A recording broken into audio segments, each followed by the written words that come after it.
Yeah, my name's Greg. I am from Glasgow, so if I'm talking too fast or you don't understand, just like give me a weird look or anything like that, and I'll try and slow down. Um, I've been posting some videos recently as well on YouTube, so check out my YouTube channel, like kind of short videos on snippets on some of these kind of topics around Fabric and kind of data and things like that as well. And as Alex says, I'm a Microsoft MVP and also a Databricks champion. This talk's kind of like evolved over the last couple of years, and a few kind of pieces I've kind of taken out and pulled into it and things like that. And I cover the basics of like what a lakehouse is, what Fabric is, and things like that. So I'll check in with everyone at certain points, and if everyone's like, "Look, we know what all this is," there's no point. Ah, awesome.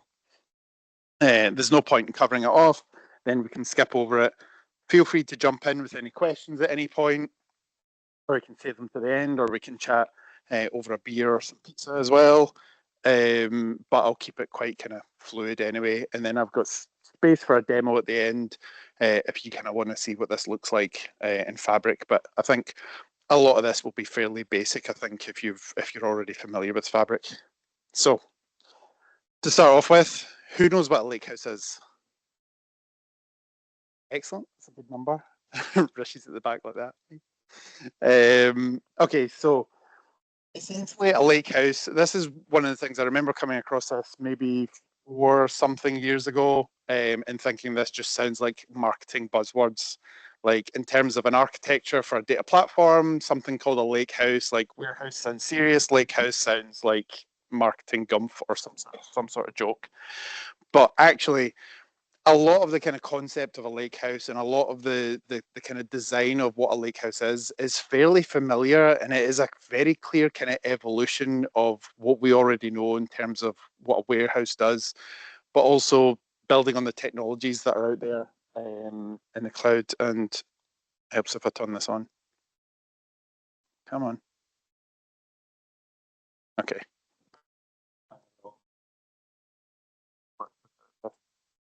There we go. Okay, so in terms of a lake house, Um, so in terms of a lake house, one of the key components, or one of the things that everyone notices first, is the separation of storage and compute. So if you're not familiar with a traditional data warehouse, a normal data warehouse is like a relational database. So you have a compute engine that is on storage, you're loading data into it, you're using the compute to put the data into the database. You can't escape using that compute to work with the data that's in the database. The main difference with a lake house is this separation of storage and compute. So we've got our data on the left-hand side. We want to paste it onto the platform. It's kind of set up in a second. But essentially, you've got your storage layer, compute layer, which means you can store like terabytes or petabytes of data, and you don't really need to do anything with it. And you can compute. You can use the compute component to basically process small components of that data, or all of it if you want to as well. So you can scale both of those up and down, and you can be quite fluid with how you do that. You're not tied to um, a specific size in terms of like a server or a database, for example. I'm saying that in capacity licensing in Power BI and Fabric is interesting, but I'll come on to that. Another component of the Lakehouse architecture is the ability to essentially do streaming and batch processing through the same platform. So we can use these same technologies to do our traditional batch processing of data. So where we're kind of loading things once a day or once every couple of hours, but also streaming data that might be coming from IoT message systems and things like that, telemetry data and things as well. One of the key components that unlocks that capability is the Delta file format. Now, there are other file formats. One is Apache Iceberg, which is certainly much more kind of up and coming these days. A lot more investment on that, a lot more kind of direction that organizations are taking to adopt Iceberg, probably because it's backed by SAP and SAP, and also Snowflake pushing it as well. But Delta is the one that it kind of underpins the kind of more traditional lake house approach. So who's familiar with Delta file format here? Couple of people. Excellent. So the main components of Delta are it is an open source file format. So it is also not actually just a unique type of file. So if you're looking at your Delta files, it's not something that has like a specific proprietary file format attached to it. Delta is essentially Parquet files, which have been around for such a long time. They're great. It's a columnar data format, and they're great for compression. Um, so it's built on Parquet, or based on Parquet, and it essentially just adds a transaction log to your Parquet files and allows you to say, hey, I've got this data, I've made this change. Parquet is not very good at editing the data within it. So we add new files with the changes we've got, and we've got a transaction log that says, hey, take this data and join it with this other data as well. And that starts to build up your transaction log. That's what Delta Lake essentially is. That gives you some additional benefits. So it gives us the ability to do ACID transactions. So one of those excellent benefits of having a relational database is the ability to know exactly the state of your data and not have any inconsistencies when you're querying it and writing to it. Also, and I feel like this is an accidental benefit, is time travel. So that allows you to basically use that transaction log to go back to a certain point in time and see exactly what your data looked like at that point in time, because we're just adding additional files every time we make edits or every time we make updates or deletes or additions to our data. Um, so that time travel capability allows us to go back to a specific point in time to see what that looks like. There are some caveats, but it gives you that capability. Johnny corrected me on this earlier, but I am yet to find a customer that actually uses time travel in anger. It does feel like certainly more of an accidental benefit. Schema evolution, so changes to the source data can be more easily handled. Not everything, but can be more easily handled with the Delta Cloud format. And it supports the ability to process batch and streaming data through the same file format and using kind of the same architecture. And I'll come on to that a little bit more as we start to kind of talk about Fabric. So that's essentially your lakehouse. That's like to give you a kind of very, very quick understanding of what that lakehouse architecture is. So traditional data warehouse, we've got storage and compute is combined. It's a relational database, and we process our data. And with this format, architecture here, which is like bronze, silver, and gold, just to kind of quality of the data. So bronze, it's a bit crap. Silver, it's kind of like a baseline of, yeah, it's good, it's usable, but it's maybe not usable for business users. Gold is like, yeah, that's perfect, that's how we want to use it. So your data is coming in on the left hand.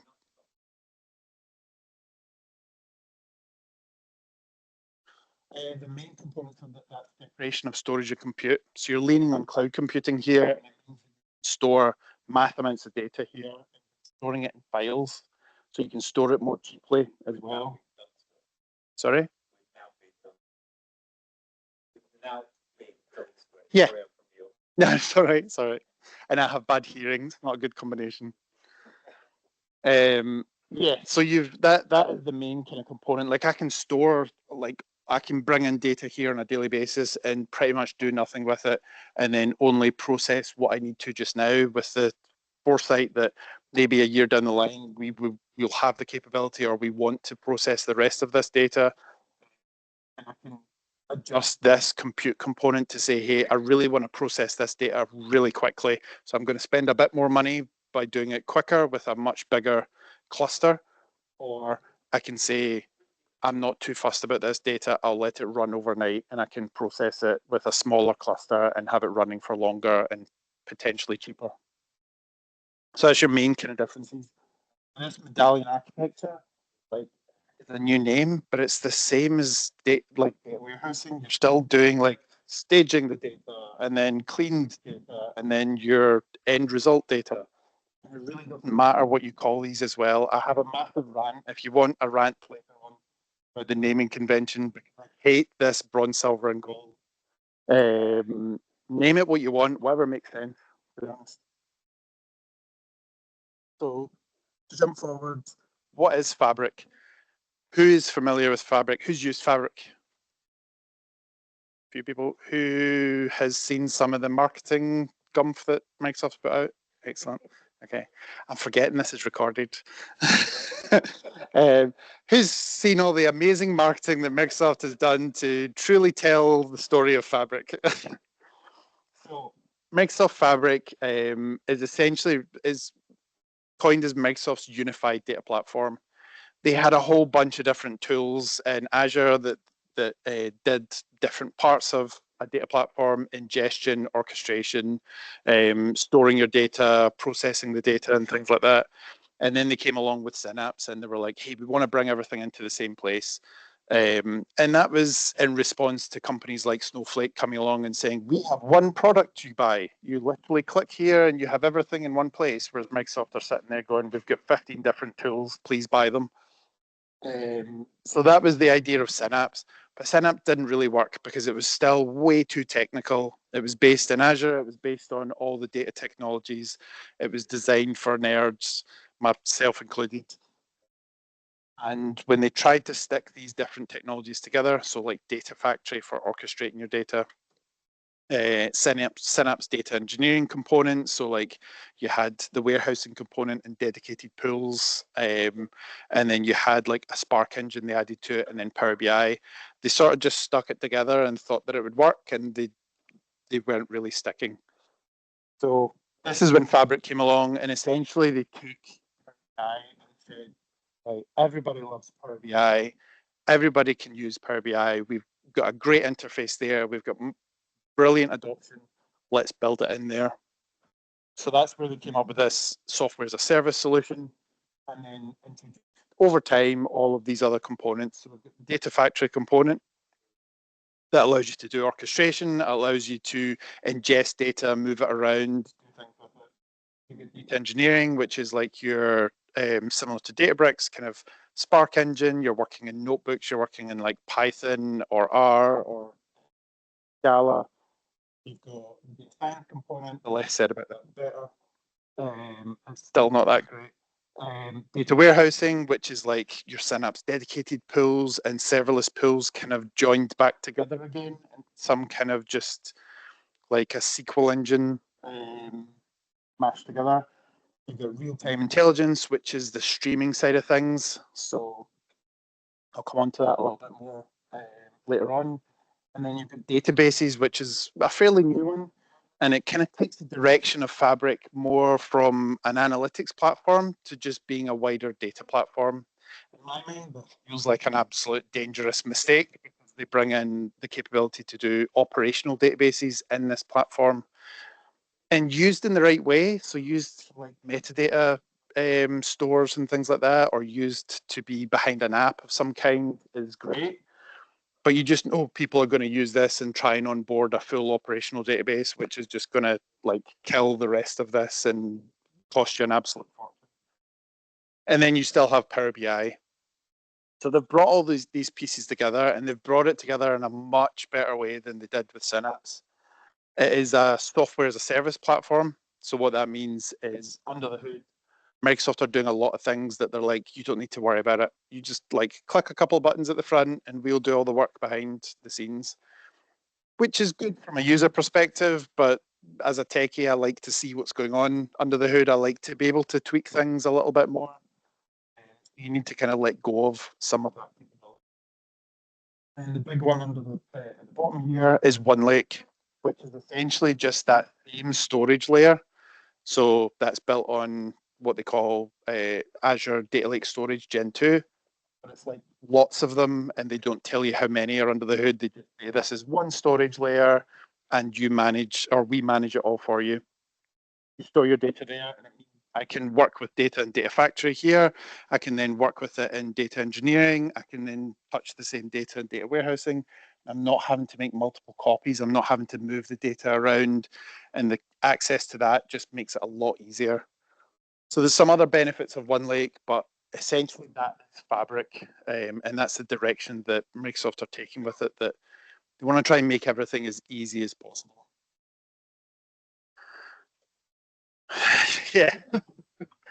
it's it is a work in progress. Like having started to see this back when it was first announced in private preview, maybe about 2.5 years ago.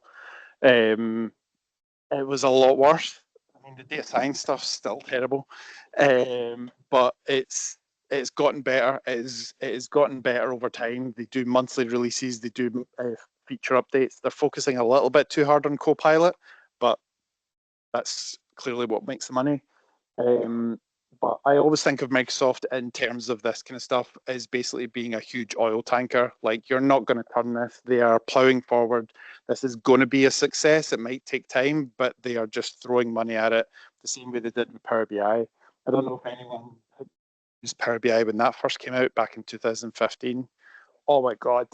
Like, I had a colleague who spent like 3 weeks building a workaround to something that wasn't in Power BI, and then they turned around like a couple of weeks later and went, "Oh, we've released this thing. Just click this button," and it was just like,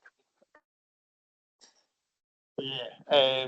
You can see how far Power BI has came in 10 years. So I think Fabric hopefully won't take 10 years, but there are components of it that work really well just now. And you're taking the infrastructure part away as well. So like I can spin up a demo here and show you exactly what a lake house might look like in a matter of minutes, rather than going, hold on, well, I just provision this and provision that and then connect them up and then fix permissions and things. So it's kind of taking some of that complexity away. So one of the things that makes the lake house so easy and makes fabrics so easy to work with in terms of building out a lake house is the fact that all of this storage under the hood, so whether we're using data engineering, we're using a lake house there, or we're using data warehousing and we've got a warehouse, DB or Power BI, and we have like a data set or anything like that. It's under here, and they kind of abstract this away that you can't really see. It's all the same files under the hood. So in theory, this file format being open source, you can take this and go, I'm going to take all my toys and go, I'm going to take this and use another platform. I'm going to use another compute engine and things, and I'm going to push data in from somewhere else. And I don't want to use data engineering because I don't like it, so I'll take this and I'll work with it somewhere else. So they're not locking you in from a proprietary storage format. There are still some elements that keep you in Fabric, and I like the way they do it. I'm not going to make a reference to drugs or anything here, but I like the way they kind of make it really easy to just have a little taste and then have a little bit more and then have a little bit more. So their kind of ethos with Fabric is essentially just make it as easy as possible for people to just use a little bit, and then they'll eventually use more and more and more because they want it to be as simple and as easy as possible. So how do we get this? How do we turn this into a lake house, or how do we do a lake house inside Fabric? So the same horrible bronze, silver, and gold. These are the lake house symbols within Fabric. So that's based on our one lake storage. That's our storage layer. We've then got our data coming in, processing that using Data Factory, which is similar to Azure Data Factory, but a little bit more cut down. And then we're using Synapse Data Engineering, so we're focusing a bit more on the Spark side of things. We're pushing that out to Power BI, and we get some nice little benefits because we're Fabric here. So the new connectivity mode for Power BI. So presently we have direct query and we have import mode. Import mode being the classic of we need to bring it into memory.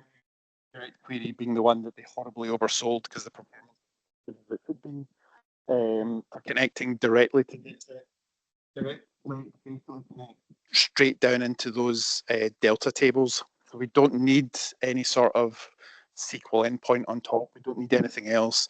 We're connecting straight to those delta tables. So it's nice, easy, it's faster, it's more accessible. There are some limitations there, but I won't go into them just now.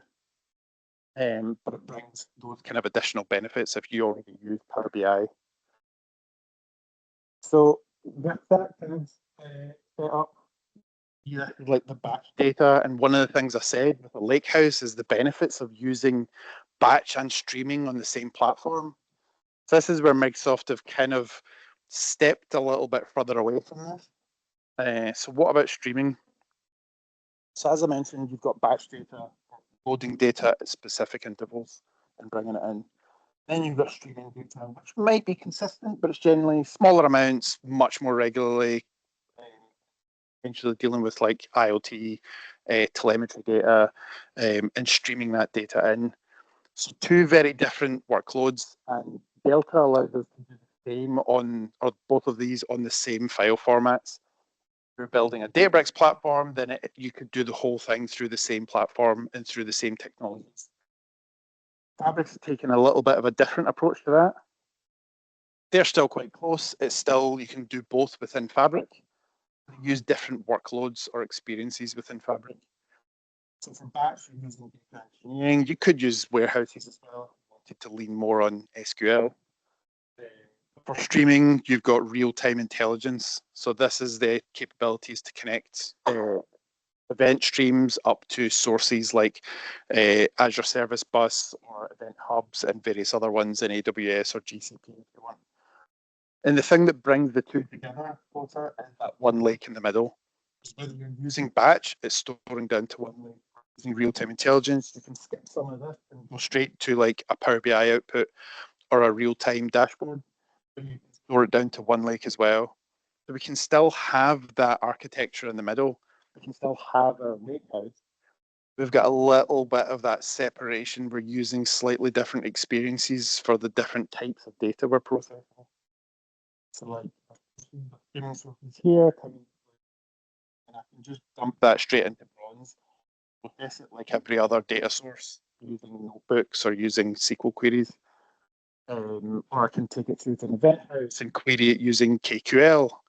If you've used that before, it's a little bit like SQL, but painfully just a little bit too different. Dashboard and actually work with the data live as it's coming through, straight onto Power BI, and bring it through at any point within that architecture. So Fabric does kind of contradict the Lakehouse architecture a little bit. I'll wait for you to take a photo and then dive over for my beer. So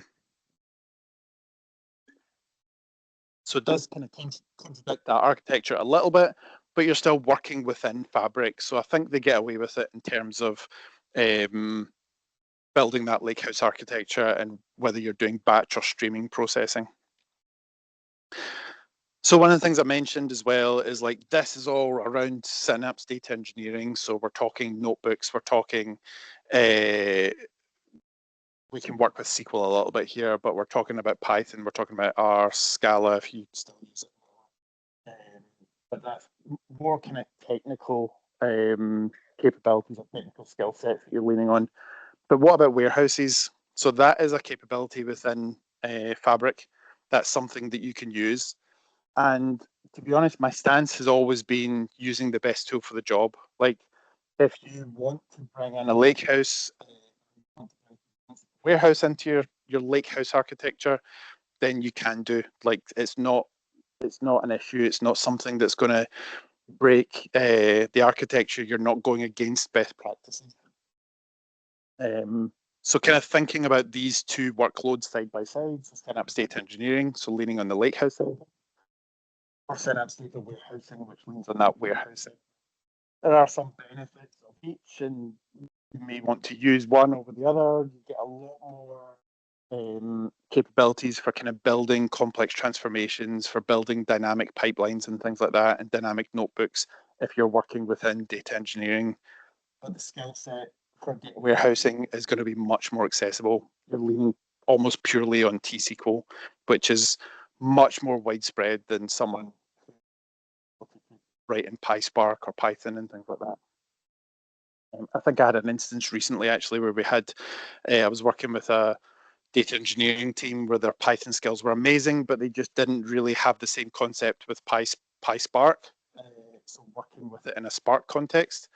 And they had a pipeline that was running for, I think it was 8 or 9 hours a day, and they were struggling with it. And one of the team I was working with, a really smart guy, Gareth, came in and took a look at it, and just like he knew PySpark inside out, made a couple of changes, and it ran in like 3 minutes, which is insane. So yeah, you've got a much higher kind of skill set requirement on this side. But in my mind, it always boils down to who's developing it and who needs to support it. So if you're building out a fully kind of data engineering focused lakehouse with those lakehouse artifacts at each level of your medallion architecture, then you need to have the people to support that. You need to have the team to be able to develop on that. So this kind of setup, again, coming back to this medallion architecture, we've got our lake house and things with data factory, one lake, and engineering. Could also be, hey, we've got our engineering team that's doing the taking the data from bronze and cleaning so it's in silver, doing that kind of work at that point. And then we've got our data analysts, we've got our BI developers who are much more SQL focused into Synapse data warehousing for it. That is still a valid pattern. It's still a valid architecture. So I had a quick demo here. I guess if people haven't seen Fabric all that much, I can go through just how easy it is to create some of those artifacts. I'll try and stay out the way of this screen.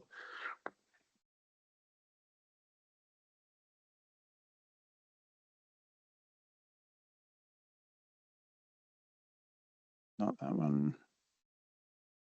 Everyone see that? Yeah. Cool. Okay, so when you just hit fabric.microsoft.com, this is essentially what the screen's going to look like. They change this every couple of weeks, annoyingly. You used to select the workloads from the bottom corner, but they've got rid of that. But essentially, everything within Fabric, the same way as with Power BI, is controlled using those workspaces. So what you're doing within Fabric is controlled with the workspace. The workspace is your primary security layer. It's the primary place where you are securing your platform, you're securing your data. You can have a platform spread across multiple workspaces. That's a talk for another time. But essentially, when you've got your workspace set under the hood, that one lake, everything is secured at a workspace level. So there is an application that you can download to your machine that allows you to look at your one lake storage, and it shows you a list of all of the workspaces that you've got. And when you open those workspaces, you can see the data that's stored in them. In my mind, that is an absolute mistake waiting to happen, or some sort of horror show giving people access to the underlying tables when they could accidentally delete Parquet files and things like that. But it allows you to just upload Excel files or upload files and things like that quite easily as well. So I've got a whole bunch of workspaces on the side here. And if I come to this one, advancing Fabric. So this is what we see. There is the capability to create task flows, which kind of give you an indication of what architecture you're building, but they don't tie into like what you've actually created specifically. So I'll gloss over that a little bit just now.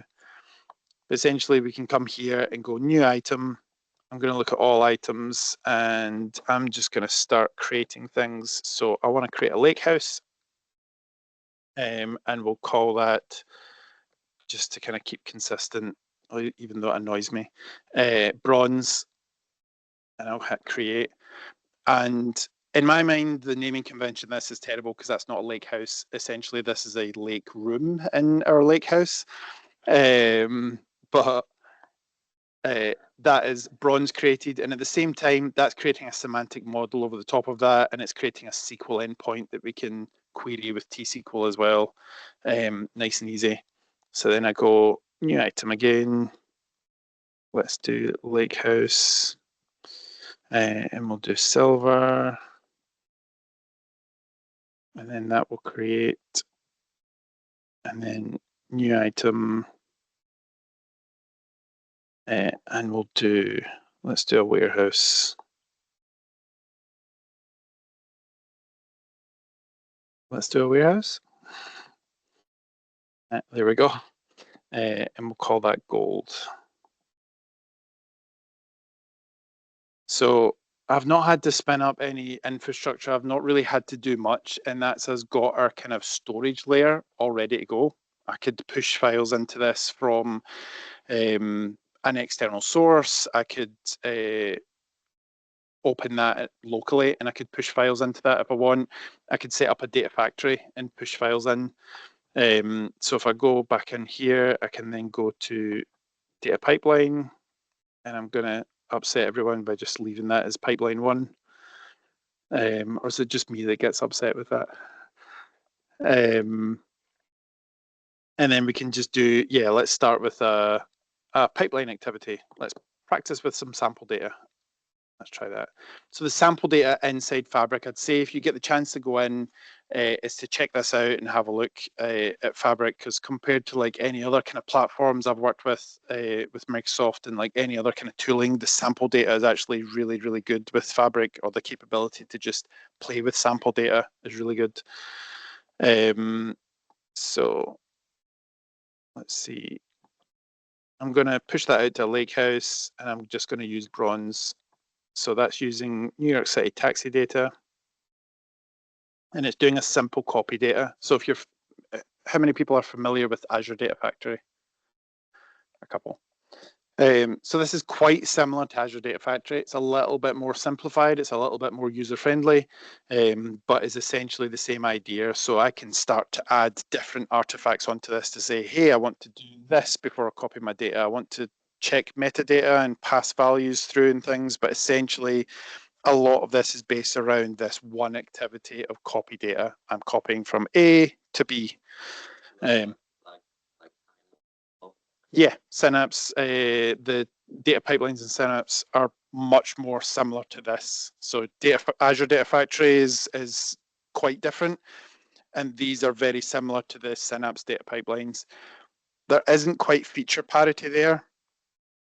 And you'll get this, like if you ask anyone from Microsoft about, now that we've got this in Fabric, what's happening with Azure Data Factory, what's happening with Azure Synapse, nobody will ever say that they're getting deprecated or that they're going away or they're getting turned off.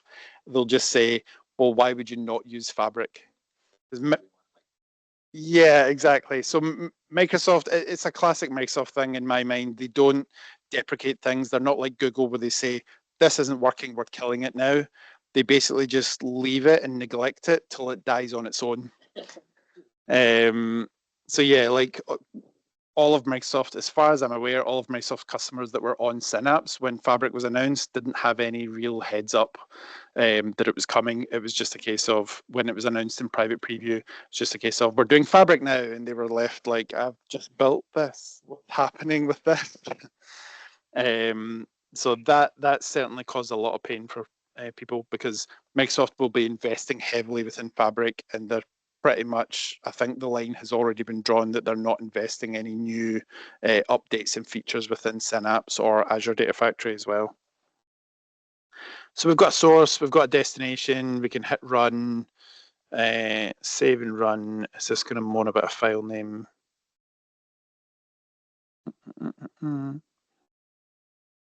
Successfully running, so that might take a little bit of time.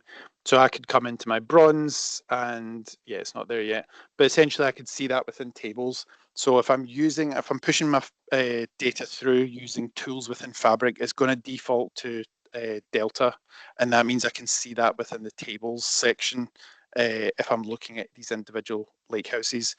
If I've got any other file type, so if I've got CSV or if I've got text files or things like that, or any other kind of unstructured data, it's going to show in this files section, where we can do a little bit less with it, but it is still there available for you to play with. Nope, still not there. In progress. Okay, I'll leave that to run. So essentially we're ingesting that data into bronze, and then I could come back to my workspace and I could create a notebook, and I could then query my data in bronze and move that to silver. Another aptly named notebook one. It didn't give me the option to name that, did it? Yeah, there are some inconsistencies in this where you get prompted to name artifacts that exist, but some other ones it will just automatically create them and kind of leave you with this name unless you physically go up to the corner and change it, which can be quite frustrating. So I've got the capability to just start writing PySpark here and say I want to lift this data up from my bronze lakehouse and I want to process it and I want to add an ingest date column, for example, or I want to fix some data types or whatever and bring that into Silver.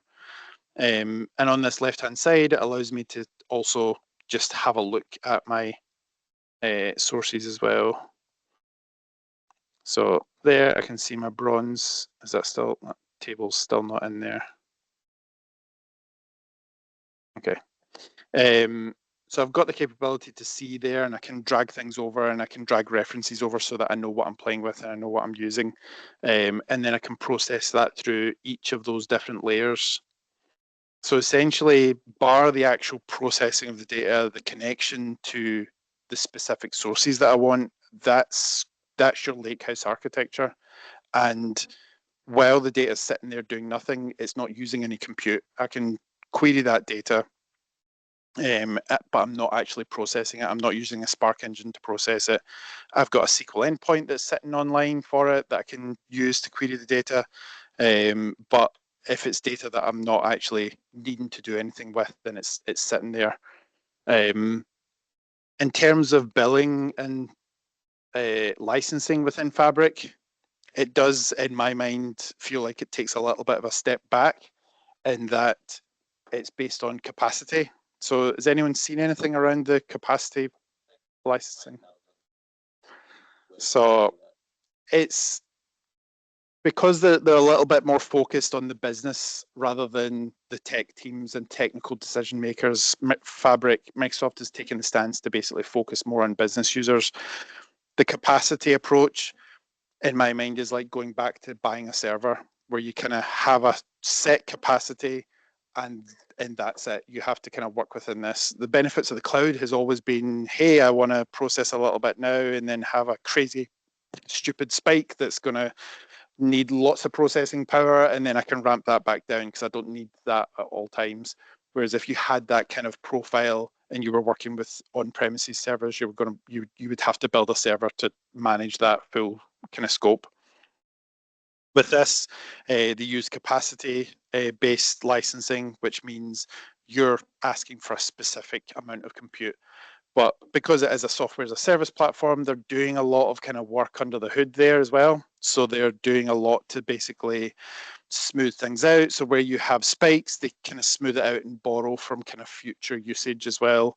And they've got the ability to basically say, rather than throttling those kind of instances, you're kind of borrowing from your kind of future components, so or what you're paying for in the future.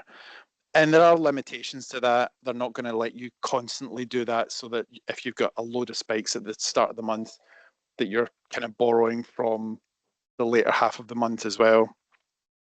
But it's very black box. It's very like, trust us and we'll kind of help you with this. But it also brings in, like, speaking to customers about this kind of thing, it brings in the kind of nervousness around, I'm paying for capacity at this level and I'm only using it at this. So there's lots of unused capacity that I am paying for anyway. What it does do is it makes it nice and easy and simple for finance departments, knowing that we are paying for this amount each month and you're not going to get like you would with a platform as a service offering within Azure where someone's accidentally left something on over the weekend and suddenly you're sitting with an extra £4,000 or £5,000 on top of that as well. And I have so many horror stories for that. Very recent ones as well, actually. So the licensing model is different, but it means it's all kind of, your capacities are tied to your workspaces again. Workspaces are that core component within Fabric. And that's kind of what it's driven by, is that capacity licensing. So that is essentially all the components that you would need to start to build your lakehouse. I can do SQL queries against my work warehouse. I can pull that data out into a Power BI report as well. and I can start to build that, but I've not had to stand up any infrastructure. I've not had to configure any other components. There are some networking capabilities within Fabric which are not quite to enterprise level at the moment, but they're definitely a lot better than they were a year ago at this point. So I'll just jump back to slides. Is that working?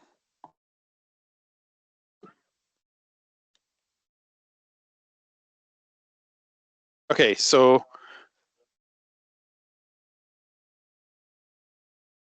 okay, hold on.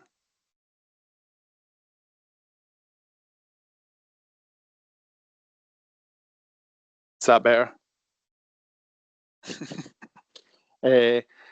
So a couple of caveats that I mentioned. So Microsoft Fabric is generally available, but there are some features that aren't quite there yet. There's some features that are still in preview. Most of them are fairly well kind of indicated if you look at the documentation, but it's not always as obvious when you're in the interface. They made a commitment at the FabCon Europe conference in Stockholm last year, at the tail end of last year, that they were going to bring everything under source control. So if source control is something that's important to you, which I hope it should be, all components that are being developed within Fabric and all future components will be under source control first, rather than something that they add later on. I think there might be one or two that still aren't under source control, so double check that. So it's almost there. There was a lot of marketing around one security within Fabric, so basically pitched as a single kind of layer to manage security around your data and the components within Fabric. That's still not quite there. There was a separation of security models, whether you were using lakehouses and warehouses, and then depending on what layer of the data that you're working with, whether you're working with the lakehouse or if you were looking at things through Power BI and things like that. So that's still a little bit complex, but it's getting there. I mentioned in the networking component, there are still some little bits that are in preview. There's someone I work with at Advanced Analytics. Her name's Grace, and she is an amazing networking guru. She's been through this with a fine-tooth comb. She was at MVP Summit with me this year, and I think she just bombarded them with questions during the networking session. So there are some bits that aren't quite there yet if you work for like a financial organization, but there are elements that you can build upon that allow you to bring Fabric into a secure network environment if that's what you have already set up. And as I mentioned earlier, feature parity, kind of equivalent products like ADF, there's still missing some components there. Like at Advanced Analytics, we developed a accelerator for like Fabric and also a Databricks platforms that's all metadata driven. So it means we can have a minimum number of pipelines and a minimum number of kind of notebooks and things like that. And there's just little bits that are still missing that allow you to take full advantage of that within Fabric. So you're kind of, it comes back to that situation where you spend 3 weeks working around something and then they go, ta-da, we've built it. You've wasted all that time and money. So it is still evolving is the kind of overall with this. So take it with a pinch of salt, and certainly there's a lot to explore in there, but there's still a lot of bugs. There's still a lot of components. We still see Microsoft focusing quite heavily on Copilot rather than fixing all the little bits that are still not quite there yet. And that's everything I had. So thank you.